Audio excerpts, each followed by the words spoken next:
Hi, and welcome to PACE Monthly. This month we're going to be talking about the PACE Head Start program, and with me is the director of the PACE Head Start program, Jill Fox. Jill? Hello. Welcome.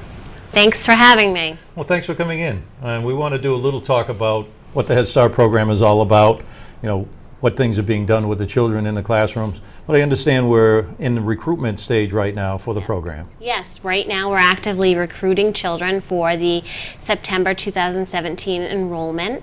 We are looking for children that are between the ages of 3 to 5, and we have a variety of program options for the September school year. We have part day, morning or afternoon sessions.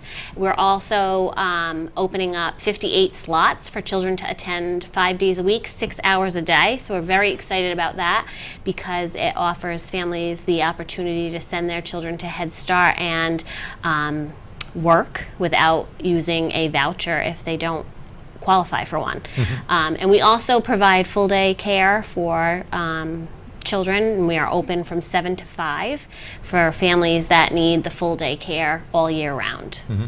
Now, there are income restrictions for the Head Start program? There are.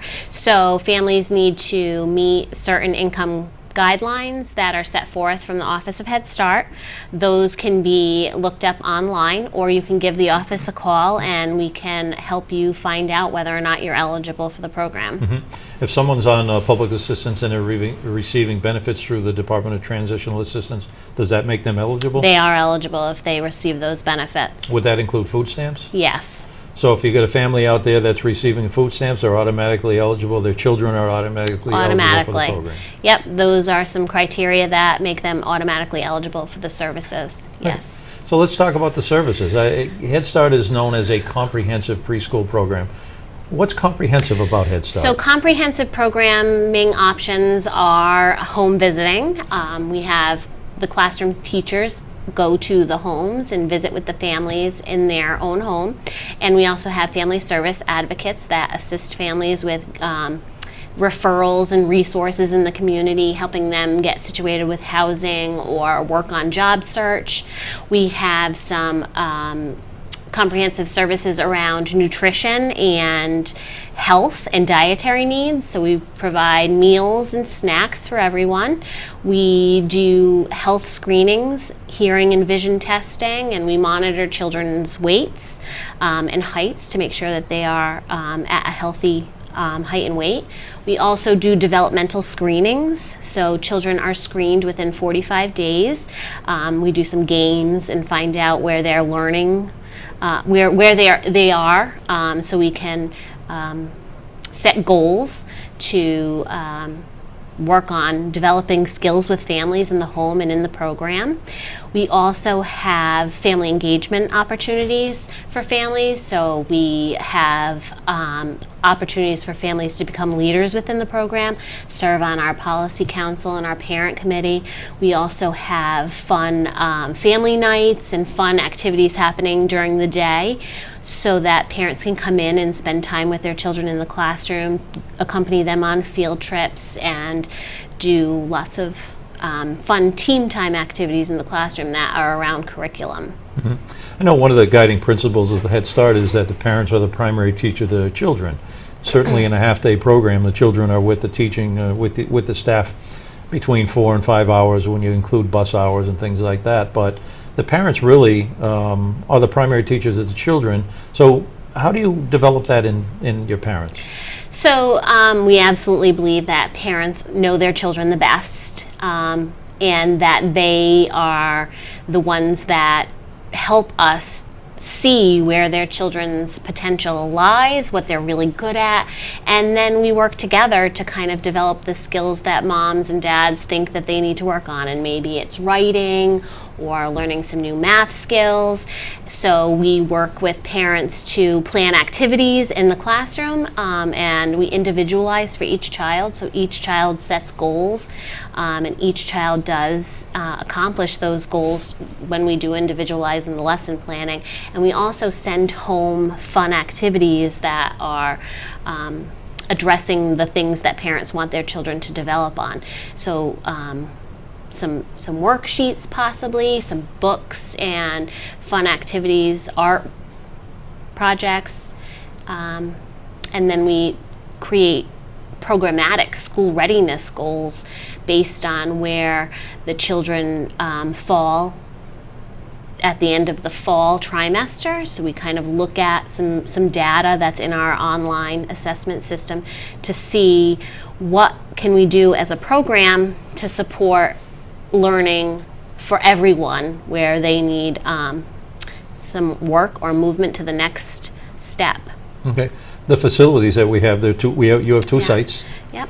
You have the Madison Street site and the Smith Street site. Yep. We have 2 locations, so children are able to get transportation to the program, to and from the Head Start, based on where they're located. So certain neighborhoods would attend the Smith Street site, and certain neighborhoods would attend the Madison Street site. And altogether, how many children do you serve? Currently, we serve 292 children at both sites. That's a good amount of kids. It's a good amount of kids, yeah. Yep. I think that one of the things, I want you to talk a little bit more about the transportation, because that's critical, because a lot of the families that we deal with don't have reliable transportation. Right. So it's a really nice thing that we do. We provide transportation to any family that would like transportation to school. Parents will be given a stop, and they take their child there and they wait at the bus stop. We come by in one of our Head Start buses, pick your child up and bring them to school, and then at the end of their 4-hour day, they're brought back to you at that same stop. And we do find that it helps with parents getting their children to school and promoting good attendance, because good attendance is a really great habit to develop starting at 3, 4, and 5, so that when they get to elementary school, they are used to going to school every single day. One of the components that you have is a nutrition component, and you serve the children snacks and meals. You also talked about the full day program, and you used the term voucher. I'm not sure that the public understands what a voucher is. Okay. So can you explain a little bit about the full day for the children? So full day services are from 7 o'clock to 5 o'clock. Our program is open for 10 hours during that time frame, and children are able to attend whatever their family needs based on their work schedule, and there is transportation for that. We accept vouchers, and what I mean by that is families can get a voucher through the Department of Transitional Assistance, or they could get a voucher from the Department of Children and Families. We also accept EEC vouchers for families that are working who are on a wait list. We have a contract, and so we have a certain number of slots that we reserve for families from EEC, and they would be eligible to attend if they're working or doing job search, or any of those. And I think that's the key. I think that the key for a full-day parent is that they have to be working or enrolled in an activity that's been approved for a voucher. Attending school. Right, and what the voucher training. does is the voucher pays the provider, which would be Head Start, a certain rate to have that child attend for the full day. So they would essentially be a half day in Head Start paid childcare and a half day in the state paid childcare. Exactly. So they would attend the remaining portion of the day through that voucher. We provide our full day children a breakfast, lunch, and a healthy snack. All of our meals are nutritious. We really try hard to promote children trying new foods and healthy foods, fruits and vegetables, salads, soups, beans. We try to have a diverse variety in our meals that we provide to children, and we hear from parents that the children really do expand their food choices from the exposure of new foods that they try during their meals at Head Start. And the nice thing is you have full kitchens at both sites, kitchens. and the food is prepared daily and it's fresh. And another big part of it is the children serve themselves, so it's family style meals. Everybody sits down together, and it's a nice quiet atmosphere, nice conversation. The children help themselves, so they're learning how to some self-help skills and how to, set out their portions and use silverware and set the table. So there's a lot of things that go into learning during those times. Now, you're relatively new as the Head Start director. Well, new. Relatively new. Relatively new. I've been with the program for 6 years, but we have some really a wonderful set of staff. I want to say about 45% of our staff have been with the program for longer than 20 years. So that's pretty amazing. So we've got a really experienced set of a team that just works together to provide these comprehensive services. We're seeing generations of families. So, past children are now the moms and dads of the new set of children coming into the program, and many of our staff are seeing them all over again. So that's been a wonderful experience. And another guiding principle of Head Start is to encourage parents not only become involved with their children's education, but become involved with their own education. Right. And we have parents from Head Start that became staff members and still are. Yes, absolutely. We have a lot of staff that once were former parents. We really try hard to help families set goals and achieve them. So if a family really wants to work on job search, we can get them hooked up with some training programs, or get them trained in the actual our program, and many of them work as substitutes or volunteers in the classrooms, and then they see that they've got a really good set of skills and that this is something they'd like to pursue. And then there's a lot of great opportunities within the state for scholarships for the field of early childhood education. So Massachusetts is a nice place to be if that's the field that you are looking to pursue, because there's opportunities for early childhood teaching staff. Mm-hmm. Now, on a national level, we'll get into a little more controversial subject. On a national level, President Bush is calling for massive cuts in domestic spending, which includes our fuel assistance program. Mm-hmm. And we haven't seen it yet, but may include Head Start. And one of the things that comes out of the Trump administration is that they want to cut and eliminate these programs because they don't work. And we've seen editorials about Head Start not working. The one thing about these editorials, if you look at them, who writes the editorials, they're written primarily by people from the Heritage Foundation. So whenever you see something, when you look down at the bottom of an editorial on who wrote it, and you see the Heritage Foundation, it's funded by ultra-conservative people, ultra-conservative rich folks that don't want opportunities for other people in this country. So how do you respond to someone that says Head Start doesn't work? Well, I think that is not the case. I think that there is a lot of value in Head Start, and I know that many research studies have been done recently about how much brain development happens in the first 5 years of life, and what a critical time it is to invest in early childhood, because brain development is from birth to 5, and so those first 5 years of life are so important for building trusting relationships and learning speech sounds and learning how to talk, and it's the foundation for reading skills and math skills. And Head Start really is known for getting children where they belong and ready for kindergarten. There are studies that show that the 2 years spent in Head Start are impactful through 3rd grade. So that is an impact. I do think that our program recognizes the importance of serving children from birth to 5.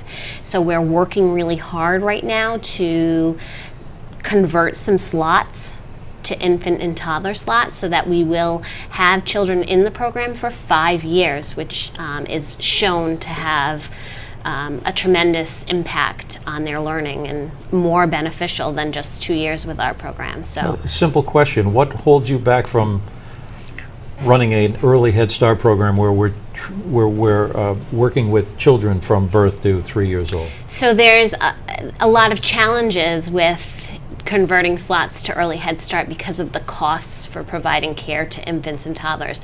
The costs are 3 times that of what it costs to provide preschool care. So when you convert slots, you have to reduce the number of children enrolled. And so it's a balance of trying to, get that funding and ensure that we're meeting the needs of the families in our community, which parents do tell us that they really would appreciate having both their younger child and their preschool age child in the program at the same time, and the continuity of care that happens and the relationship building. It really supports families for a longer amount of time.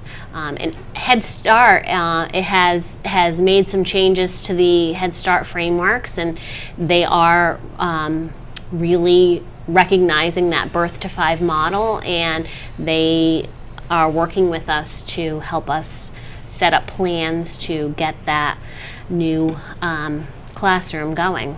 But the reality is that there's not enough funding. No. We are restricted in the funding. We have our grant, and that's what's available. We are constantly seeking out opportunities for new funding sources, and we rely heavily on in-kind matching and volunteers and donations to sustain and support the budget within what we've got.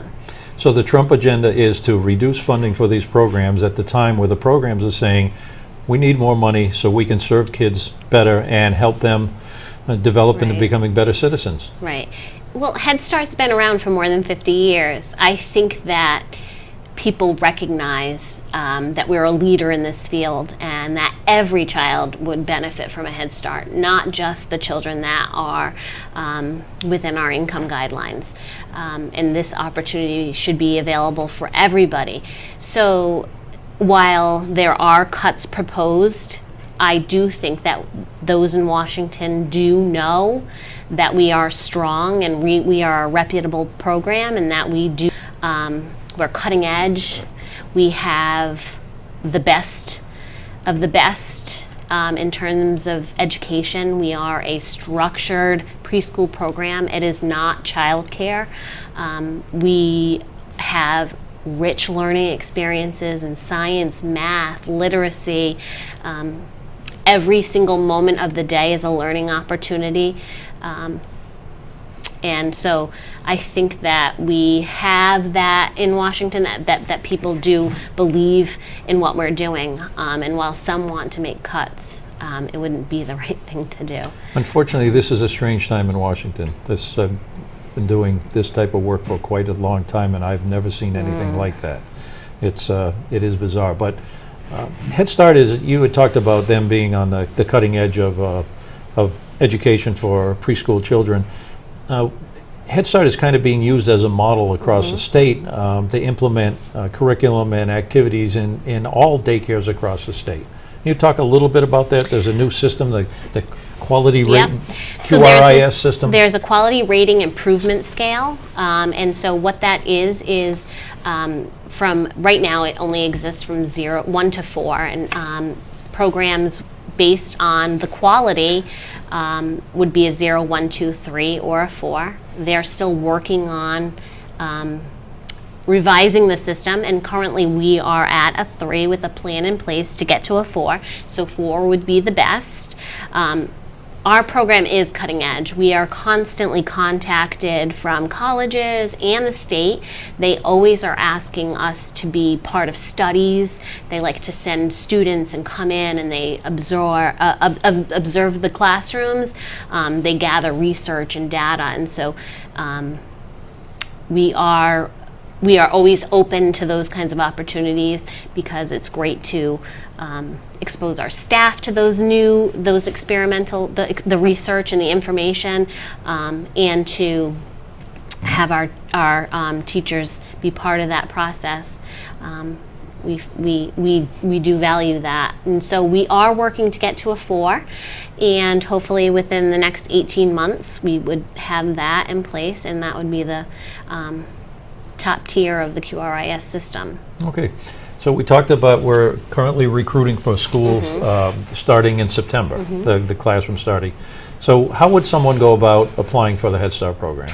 So you can visit our website, which is www.paceheadstart.org, or you can call one of our programs, the Smith Street or the Madison Street site. The Smith Street site is 508-984-3557, and we can mail out an application, or our Madison Street site, which is 508-999-1286, and we can you can stop by and grab an application. We are going to be around the community at tables, at fairs, the farmers markets, AHA nights.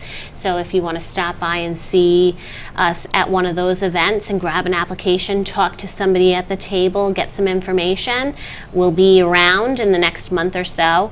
So if you're a Absolutely. family with young children and you're not working, you have actually two models for them? Was it Yes, the so if a family is not working, they still are eligible for Head Start services. We have morning or afternoon sessions. So the morning session is 8:30 to 12:30, or afternoon is 12:30 to 4:30. And based on your location, you would get a spot at Smith Street or Madison Street, maybe afternoon or maybe morning, or we can help you out if you'd prefer one of those time frames, if it works better for you. And like we said, we have the 6-hour day, and then again the 10-hour full-day services, and we're enrolling for full-day services now. So if anybody needs full-day care for the summer months, they can call us and get started. Does the full day care have the same income requirements as the part day? Yeah. So as long as someone is getting if you're working, you're probably not getting cash assistance from the DTA, but if you're on food stamps and you're working, your children will still be eligible for Head Start. Do children on the 6-hour day, do the families have to be working to be eligible for the 6-hour? For the 6-hour day, we're prioritizing children that are 4 years old and parents that are working that aren't eligible for vouchers, or if they're attending a school program and they would like their child to come. So we are working to help that working set of families that is not able to get full day care, but 6 hours would help them out. Mm-hmm. How important is it for that 4-year-old to have some type of experience before they get into kindergarten? It's a really positive thing to have that exposure, to be around other children and learn how to get your needs met and how to work with other children in small groups and identify letters and the beginning math skills. All of those things are what is required for starting off kindergarten. With the No Child Left Behind Act, and now it's called ESSA, Every Child Succeeds, the expectations of children has come down the line. So what was once required for a 6-year-old is now required of a 4-year-old. So children will benefit from the learning that they do at Head Start, as it does prepare them for their kindergarten and the future. Yeah, those of us who are old timers like myself, I remember kindergarten as being more of playtime than, but I do understand that there's a lot more to kindergarten now than, Yeah. unfortunately in the 50s when I went to kindergarten. Yes. We do value play. Children learn everything through play, and so all of their learning experiences are through play. So it's games and learning's embedded. The children don't know they're actually learning math skills. They're doing it in a fun way. So it's structured play. It's structured play. And it goes along Intentional. with the curriculum. It goes along with the curriculum. Everything's planned out. We use a Teaching Strategies Gold and the Creative Curriculum. And so there's activities and units and literature that's all coordinated together to promote learning. So I've told you this before, that the Head Start director's job at PACE is the toughest job in the agency. What was your biggest challenge? Because you've only been the Head Start director for a little more than a year, coming up on a year and a half. What was your biggest challenge? That's a good question. The biggest challenge is just how much there's never any downtime. It's just a constant whirlwind. There's always grants that need to be written, or self-assessment, or monitoring, or planning. The year just is a cycle, and it just kind of goes around in a circle and everything gets done. There isn't an opportunity to just kind of sit back and take a breather. You're also highly regulated.